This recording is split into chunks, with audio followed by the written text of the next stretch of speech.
ਇੱਕ ਕਮਾਉਣ ਵਾਲਾ ਤੇ 10 ਖਾਣ ਵਾਲੇ। ਕਮੇਟੀ ਕਲਚਰ ਜਿਹਨੂੰ ਕਿਹਾ ਜਾਂਦਾ ਜੀ ਮੁਰਦਾ ਪੈਸਾ। ਅਨਾਹ ਦਾ ਬੁੱਤ ਮੈਂ ਇਹ ਕੰਮ ਕਰਾਂਗਾ। ਸਿਹਤ ਦੀ ਤਬਾਹੀ ਯਾਨੀ ਖੁਦਕਸ਼ੀ। ਸ਼ਾਰਟਕਟ ਦੀ ਤਲਾਸ਼ ਦੇ ਵਿੱਚ ਰਹਿਣਾ। ਇਲਜ਼ਾਮ ਤਰਾਸ਼ੀ, ਉਧਾਰ ਦੇ ਪੈਸਿਆਂ ਤੇ ਅਯਾਸ਼ੀ ਕਰਨਾ, ਸਿੱਖਣਾ ਬੰਦ ਕਰ ਦੇਣਾ, ਔਲਾਦ ਨੂੰ ਬਤੌਰ ਇੰਸ਼ੋਰੈਂਸ ਯੂਜ਼ ਕਰਨਾ, ਰਿਸਕ ਫੋਬੀਆ, ਹਾਸਦਾਨਾ ਰਵੱਈਆ, ਵਕਤ ਦਾ ਕਤਲੇ ਆਮ। ਤੇ ਇਹਦੇ ਵਿੱਚੋਂ ਚੰਦ ਗੱਲਾਂ ਜਿਹੜੇ ਤੁਹਾਡੇ ਨਾਲ ਕਰਾਂਗੇ ਜੀ ਸ਼ੇਅਰ, ਤੇ ਤੁਹਾਂ ਜ਼ਰੂਰ ਦੱਸਣੀਆਂ ਨੇ ਕਿ ਇਹ ਗੱਲਾਂ ਵਾਕਈ ਹਕੀਕਤ ਨੇ, ਇਹਨਾਂ ਦੇ ਵਿੱਚ ਕੋਈ ਦੋ ਰਾਏ ਤੇ ਨਹੀਂ।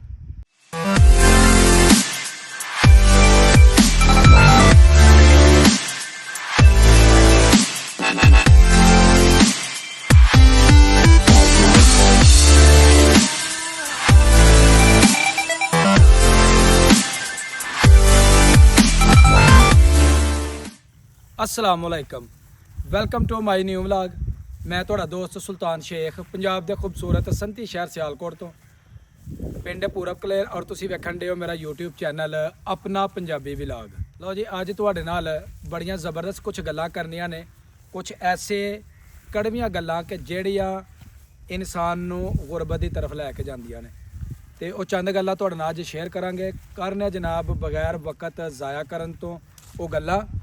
अगर ਤੁਹਾਨੂੰ ਗੱਲ ਪਸੰਦ ਆਏ ਤੇ ਕਮੈਂਟ ਸੈਕਸ਼ਨ ਦੇ ਵਿੱਚ ਆਪਣੀ ਰਾਏ ਜ਼ਰੂਰ ਦੇਣੀ ਹੈ, ਔਰ ਦੱਸਣਾ ਮੈਂ ਕਿ ਇਹ ਗੱਲਾਂ ਜਿਹੜੀਆਂ ਨੇ ਇਹ ਵਾਕਈ ਹਕੀਕਤ ਤੇ ਮਬਨੀ ਨੇ, ਜਾਂ ਉਹ ਚੰਦ ਗੱਲਾਂ ਜਿਹੜੀਆਂ ਨੇ ਉਹ ਕਿਹੜੀਆਂ ਨੇ ਜਿਹੜੇ ਇਨਸਾਨ ਨੂੰ ਗਰੀਬ ਕਰ ਦਿੰਦੀਆਂ ਨੇ।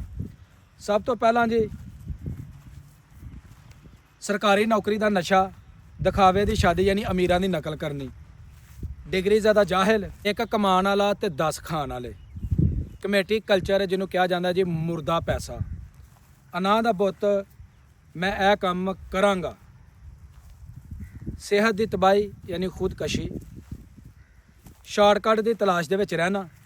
ਇਲਜ਼ਾਮ ਤਰਾਸ਼ੀ, ਉਧਾਰ ਦੇ ਪੈਸਿਆਂ ਤੇ ਅਯਾਸ਼ੀ ਕਰਨਾ, ਸਿੱਖਣਾ ਬੰਦ ਕਰ ਦੇਣਾ, ਔਲਾਦ ਨੂੰ ਬਤੌਰ ਇੰਸ਼ੋਰੈਂਸ ਯੂਜ਼ ਕਰਨਾ, ਰਿਸਕ ਫੋਬੀਆ, ਹਾਸਦਾਨਾ ਰਵੱਈਆ, ਵਕਤ ਦਾ ਕਤਲੇ ਆਮ।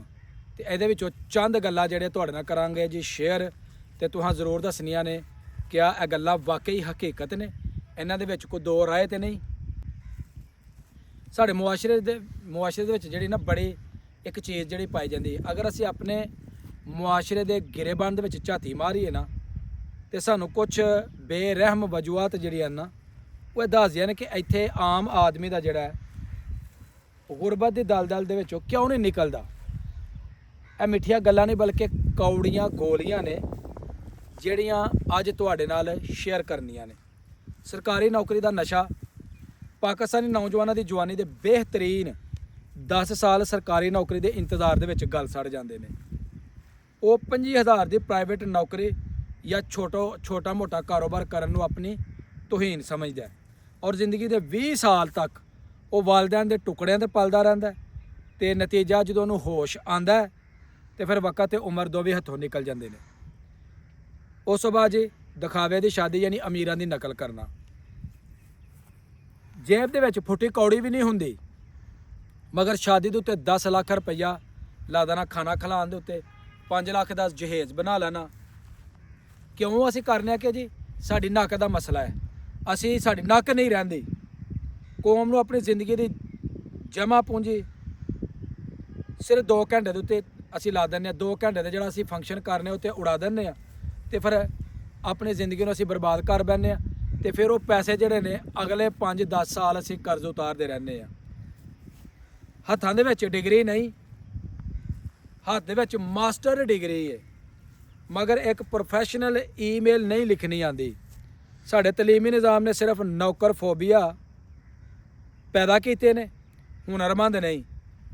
ਡਿਗਰੀ ਨੂੰ ਕਾਬਲੀਅਤ ਸਮਝਣਾ ਸਭ ਤੋਂ ਬੜੀ ਵੱਡੀ ਬੇਵਕੂਫੀ ਹੈ, ਕਿਉਂਕਿ ਮਾਰਕੀਟ ਡਿਗਰੀ ਨੂੰ ਨਹੀਂ ਸਕਿੱਲਸ ਨੂੰ ਪੈਸੇ ਦਿੰਦੀ ਹੈ, ਹੁਨਰ ਨੂੰ ਪੈਸੇ ਦਿੰਦੀ ਹੈ, ਤੁਹਾਡੇ ਫਨ ਨੂੰ ਪੈਸੇ ਦੇਗੀ।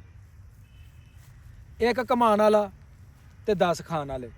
ਮੁਸ਼ਤਰਕਾ ਖਾਨਦਾਨੀ ਨਿਜ਼ਾਮ ਜਿਹਨੂੰ ਜੁਆਇੰਟ ਫੈਮਿਲੀ ਕਿਹਾ ਜਾਂਦਾ ਵੇ, ਇਹ ਇੱਕ ਕੜਵੀ ਸੱਚਾਈ ਹੈ ਕਿ ਅਗਰ ਇੱਕ ਭਰਾ ਕਮਾਉਣ ਤੇ ਲੱਗ ਜੇ ਤੇ ਬਾਕੀ ਸਾਰੇ ਜਨਾਬ ਬਹਿ ਕੇ ਖਾਣਾ ਸ਼ੁਰੂ ਕਰ ਦੇਣ, ਪੇਟ ਭਰਨੇ ਸ਼ੁਰੂ ਕਰ ਦੇਣ, ਤੇ ਫਿਰ ਕੀ ਹੁੰਦਾ ਉੱਥੇ ਮੁਫਤ ਖੋਰੇ ਜਿਹੜੇ ਨੇ ਉਹ ਬਣਨ ਦਾ ਰਿਵਾਜ ਸ਼ੁਰੂ ਹੋ ਜਾਂਦਾ, ਜਿਹਦੀ ਵਜ੍ਹਾ ਤੋਂ ਕਮਾਉਣ ਵਾਲਾ ਵੀ ਕਦੀ ਅਮੀਰ ਨਹੀਂ ਹੁੰਦਾ, ਕਿਉਂਕਿ ਉਹਦਾ ਪੈਸਾ, ਉਹਦੇ ਸਰਮਾਇਆਕਾਰੀ ਦੂਸਰਿਆਂ ਦੇ ਪੇਟ ਭਰਨ 'ਚ ਲੱਗ ਜਾਂਦੀ ਹੈ। ਸਿਹਤ ਦੀ ਤਬਾਹਕਾਰੀ ਜੀ, ਖੁਦਕਸ਼ੀ। ਅਸੀਂ ਉਹ ਕੌਮ ਆ ਜਿਹੜੇ 20 ਸਾਲ ਦੀ ਉਮਰ ਤੱਕ ਤੇਲ ਤੇ ਚੀਨੀ ਟਿਕ ਕੇ ਖਾਂਦੇ ਤੇ ਆਪਣਾ ਜਿਸਮ ਜਿਹੜਾ ਨਾ ਬਰਬਾਦ ਕਰ ਲੈਂਦੇ, ਫਿਰ 50 ਸਾਲ ਤੱਕ ਆਪਣੀ ਜ਼ਿੰਦਗੀ ਦੀ ਕਮਾਈ ਜਿਹੜੀ ਹੈ ਉਹ ਹਸਪਤਾਲਾਂ ਨੂੰ ਤੇ ਡਾਕਟਰਾਂ ਨੂੰ ਦੇ ਦਿੰਦੇ ਆ। ਸਿਹਤ ਨੂੰ ਨਜ਼ਰਅੰਦਾਜ਼ ਕਰਨਾ ਗਰੀਬ ਆਦਮੀ ਦਾ ਜਿਹੜਾ ਉਹ ਗੁਰਬਤ ਦਾ ਰਸਤਾ ਬੰਦ ਕਰ ਦਿੰਦਾ। ਸ਼ਾਰਟਕਟ ਦੀ ਜ਼ਿੰਦਗੀ। ਸਾਨੂੰ ਅਮੀਰ ਬਣਨਾ ਹੈ ਲੇਕਿਨ ਮਿਹਨਤ ਤੋਂ ਬਗੈਰ। ਕਦੀ ਡਬਲ ਸ਼ਾਹ ਤੇ ਕਦੀ ਕ੍ਰਿਪਟੋ ਦੇ ਫਰਾਡ ਦੇ ਵਿੱਚ, ਕਦੀ ਲਾਟਰੀ ਤੇ ਕਦੀ ਪਾਕਿਸਤਾਨੀ ਕੌਮ ਜਿਹੜੀ ਹੈ ਉਹ ਪ੍ਰੋਸੈਸ ਤੇ ਕਦੀ ਯਕੀਨ ਨਹੀਂ ਰੱਖਦੀ। ਇਹ ਇੱਕ ਮੌਜਜ਼ਾ ਚਾਹੀਦਾ ਤੇ ਮੌਜ ਦੇ ਇੰਤਜ਼ਾਰ ਦੇ ਵਿੱਚ ਨਸਲਾਂ ਗਰੀਬ ਹੋ ਜਾਂਦੀਆਂ ਨੇ।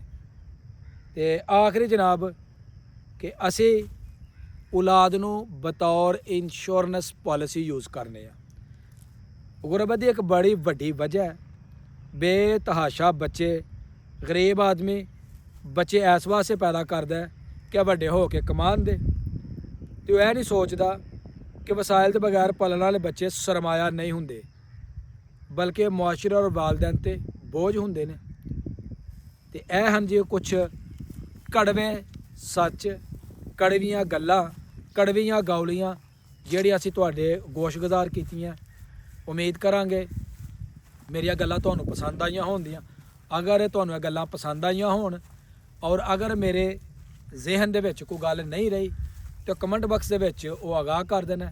ਤੇ ਇਹਦੇ ਨਾਲ ਹੀ ਜੀ ਮੇਰੀ ਅੱਜ ਦੀ ਵੀਡੀਓ ਹੋ ਗਈ ਹੈ ਮੁਕੰਮਲ। ਅਗਰ ਵੀਡੀਓ ਲੱਗੇ ਚੰਗੀ, ਵੀਡੀਓ ਨੂੰ ਲਾਈਕ ਕਰਨਾ, ਕਮੈਂਟ ਬਾਕਸ ਵਿੱਚ ਆਪਣੀ ਹਾਜ਼ਰੀ ਲਗਵਾਉਣੀ ਹੈ। ਤੇ ਜਿਹੜੇ ਦੋਸਤ ਚੈਨਲ ਤੇ ਨਏ ਨੇ ਉਹ ਜਲਦੀ ਚੈਨਲ ਨੂੰ ਸਬਸਕ੍ਰਾਈਬ ਕਰ ਲਓ ਤਾਂ ਕਿ ਆਉਣ ਵਾਲੀ ਵੀਡੀਓ ਤੁਹਾਨੂੰ बर वक्त ਪਹੁੰਚਦੀ ਰਹੇ। ਮੈਨੂੰ ਦਵੋ ਇਜਾਜ਼ਤ। ਹਮੇਸ਼ਾ ਖੁਸ਼ ਰਹੋ, ਆਬਾਦ ਰਹੋ। ਅੱਲਾ ਹਾਫਿਜ਼।